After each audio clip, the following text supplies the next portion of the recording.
কামৰূপৰ জৰশিমুলীৰ মহাবীৰ পথাৰত পথৰ দাঁতিত যুৱকৰ মৃতদেহ উদ্ধাৰ হয় এই মুহূৰ্তত আমাৰ মাজলৈ আহি পৰিছে এক বিশেষ খবৰ কামৰূপৰ জৰশিমুলীৰ মহাবীৰ পথাৰত পথৰ দাঁতিত উদ্ধাৰ হৈছে যুৱকৰ মৃতদেহ যুৱকজনৰ মৃতদেহটো উদ্ধাৰ হোৱাৰ লগে লগে সমগ্ৰ অঞ্চলটোতে বিৰাজ কৰিছে এক চাঞ্চল্যৰ উদ্ধাৰ হোৱা মৃতদেহটো জৰশিমুলীৰ চহৰ আলিৰ বুলি চিনাক্ত কৰা হৈছে যুৱকজনৰ মৃত্যুৰ কাৰণ এতিয়ালৈকে জানিব পৰা হোৱা নাই যদিও মৃতদেহৰ কাষত এটি ড্ৰাগছৰ কণ্টেইনাৰ পৰি থকালৈ চাই ড্ৰাগছৰ কবলত পৰি যুৱকজনৰ মৃত্যু হোৱা বুলি সন্দেহ প্ৰকাশ কৰিছে স্থানীয় ৰাইজে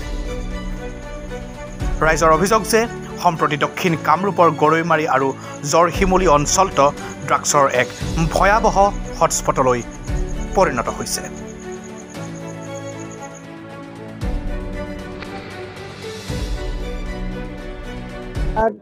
সুমিরা সমষ্টির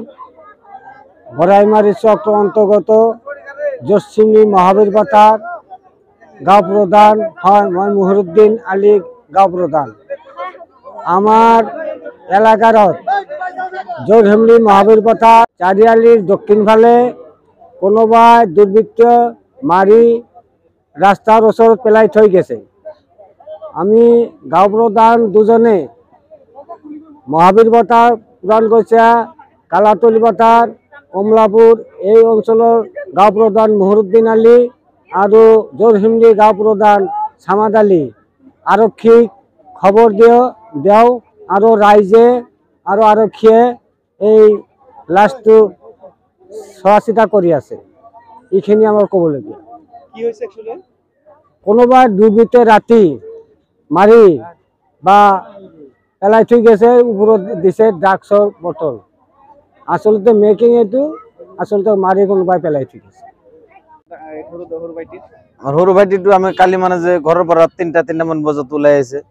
ওলাইৰ পিছত ৰাতি আমি আৰু বিচাৰি পোৱা নাই ৰাতি আৰু বিচাৰি পোৱা নাই আমি পুৱা উঠি কিনে চালো যাতে মানে কোনোবাই আনি পেলাই থৈ গেছে আসলে ড্ৰাগছ খাই মৰা নাই ইয়াৰ শত্ৰু আছে